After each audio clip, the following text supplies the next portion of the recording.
আসসালামু আলাইকুম প্রিয় দর্শক, স্বাগত জানাচ্ছি সুরমা টিভি 24 এর নিয়মিত আয়োজন আজকের শীর্ষ সংবাদে। আমি হাবিবুর রহমান। শুরুতেই জানিয়ে দিচ্ছি আজকের দেশের শীর্ষ সংবাদগুলি। আগামী বছরের 12 ফেব্রুয়ারি সাধারণ নির্বাচন আয়োজনের প্রতিশ্রুতি পুনর্ব্যক্ত করেছেন প্রধান উপদেষ্টা অধ্যাপক মোহাম্মদ ইউনূস। বিএনপির ভারপ্রাপ্ত চেয়ারম্যান তারেক রহমানের স্বদেশ প্রত্যাবর্তন উপলক্ষে আগামী 25 ডিসেম্বর সারা দেশ থেকে ঢাকায় আসা নেতাকর্মীদের যাত্রা নির্বিঘ্ন করতে 10টি রুটে স্পেশাল ট্রেন ও নিয়মিত ট্রেনে অতিরিক্ত কোচ পরিচালনা করবে বাংলাদেশ রেলওয়ে। ইনকিলাব মঞ্চের মুখপাত্র শরীফ ওসমান বিন হাদি হত্যাকাণ্ডের মূল হোতা ফয়সাল করিম মাসুদকে খুঁজে বের করতে আইনশৃঙ্খলা বাহিনী আপ্রাণ চেষ্টা চালিয়ে যাচ্ছে বলে জানিয়েছেন স্বরাষ্ট্র উপদেষ্টা মোহাম্মদ জাহাঙ্গীর আলম চৌধুরী।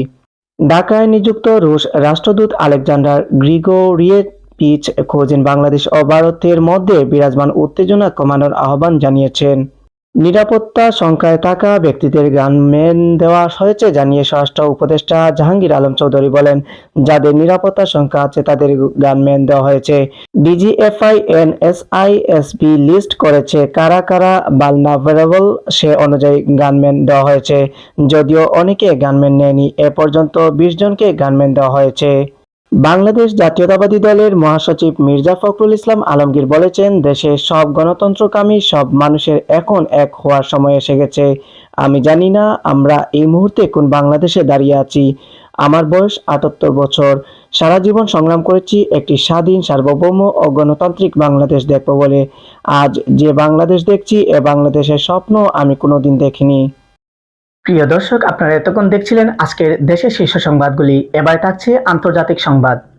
রাশিয়ার মস্কোর দক্ষিণাঞ্চলে এক ভয়াবহ গাড়ি বিস্ফোরণে রাশিয়ার সেনাবাহিনীর শীর্ষস্থানীয় এক জেনারেল নিহত হয়েছেন। সোমবার এই ঘটনা ঘটে বলে নিশ্চিত করেছে রাশিয়ার রাষ্ট্রীয় তদন্ত সংস্থা।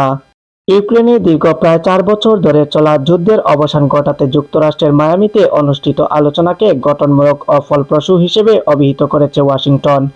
মার্কিন প্রেসিডেন্ট ডোনাল্ড ট্রাম্পের প্রস্তাবিত 20 দফা শান্তি পরিকল্পনা নিয়ে রোববার ফ্লোরিডা রাজ্যে রাশিয়া, ইউক্রেন ও ইউরোপীয় প্রতিনিধিদের সঙ্গে পৃথক বৈঠক করেন মার্কিন বিশেষ দূত স্টিভ উইটকফ।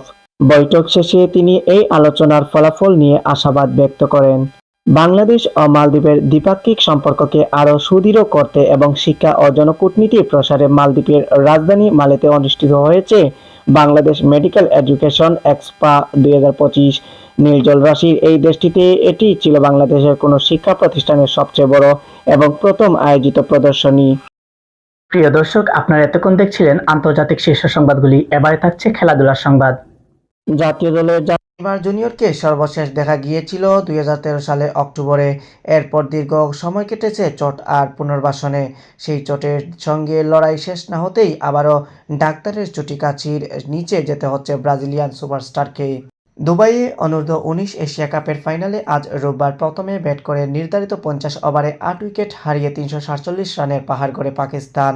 জবাব দিতে নেমে 26.2 ওভারে মাত্র 156 রানে গুটিয়ে গেছে ভারত। 191 রানের বড় জয়ে শিরোপার উৎসবে মেতে উঠেছে পাকিস্তান। প্রিয় দর্শক, আপনারা এতক্ষণ দেখছিলেন সুরমা টিভি 24 এর নিয়মিত আয়োজন আজকের শীর্ষ সংবাদ।